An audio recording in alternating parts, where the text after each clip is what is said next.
दोस्तों पिछले एक साल में जो डॉलर का प्राइस है वो 84 रुपीज से 95 रुपीज हो गया है, जो कि लगभग 13% बढ़ गया है। यानी 13% रुपीस की वैल्यू कम हो गई है। इसका मतलब अगर आपके पास इस साल की शुरुआत में बैंक में 1 लाख रुपए होते और उन्हें आप खर्च नहीं करते तो उनकी वैल्यू 13% से कम हो चुकी होती, यानी 13,000 रुपए घट चुके होते, यानी उसके वैल्यू हो जाती 87,000।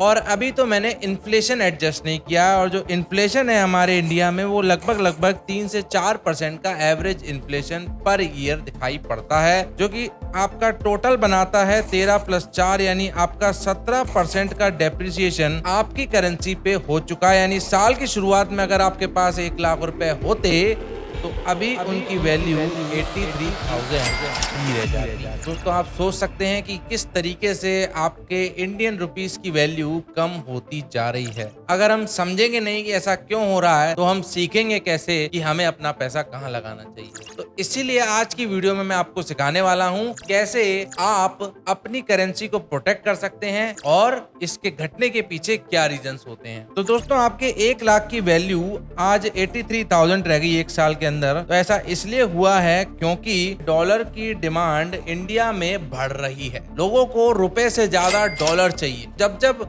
डॉलर की डिमांड बढ़ेगी तब इंडियन रुपीस कमजोर हो जाएगा। और डॉलर की डिमांड कब बढ़ेगी? पहला रीजन वो निकल के आता है ट्रेड डेफिसिट। इंडिया का लॉस कब होता है? जब हम कमाई कम करते हैं और खर्चे ज्यादा करते हैं। इसका मतलब इंडिया की कमाई जो कि एक्सपोर्ट करके होती है वो कम हो रही है, और जो इंपोर्ट करके इंडिया खर्चे करता है वो ज्यादा हो रहे हैं, जिससे डॉलर की डिमांड हम ज्यादा करते रहेंगे, डॉलर का प्राइस बढ़ता रहेगा और इंडियन रुपीस का प्राइस घटता रहेगा। दोस्तों दूसरी चीज फॉरेन ट्रिप्स। दोस्तों जब भी आप किसी दूसरे देश में घूमने जाते हैं तो आप अपने इंडियन रुपीस किसी फॉरेन एक्सचेंज ब्रोकर को देते हैं, और फॉरेन एक्सचेंज ब्रोकर आपको डॉलर देता है, क्योंकि डॉलर पूरे इंटरनेशनल वर्ल्ड में चल जाता है। इससे आप डॉलर की डिमांड बढ़ा रहे हैं और इंडियन रुपीस की सप्लाई बढ़ा रहे हैं। तीसरी चीज जो हमारे मोदी जी भी कहते हैं, आने वाले एक साल में आप सोना मत खरीदना। जब भी हम इंडिया के अंदर गोल्ड खरीदते हैं तब गोल्ड बाहरी देशों से इंडिया के अंदर इंपोर्ट होता है, क्योंकि इंडिया में गोल्ड ना के बराबर है। हमारे नेचुरल रिजर्व्स में गोल्ड नहीं मिलता है बिल्कुल भी, जिसकी वजह से डॉलर की डिमांड बढ़ती है, डॉलर का प्राइस ज्यादा हो जाता है। फॉरेन इन्वेस्टर्स इंडिया के अंदर से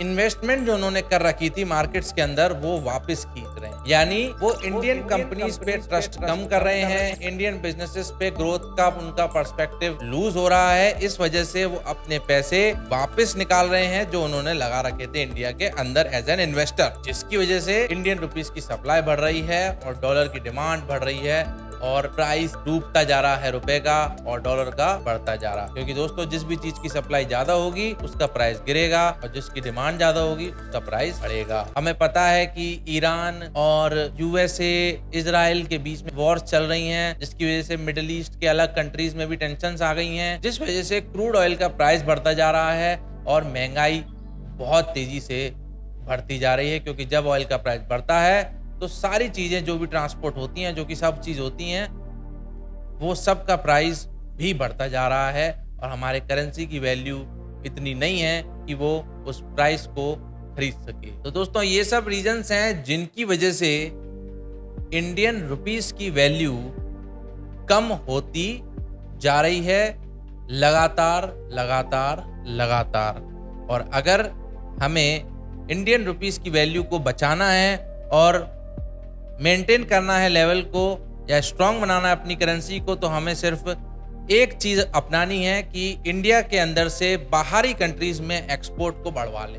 और एक्सपोर्ट को हम तभी बढ़वा पाएंगे जब इंडिया के अंदर ज्यादा से ज्यादा मैन्युफैक्चरिंग होगी चीजों की, और दुनिया इंडिया से सामान खरीदेगी।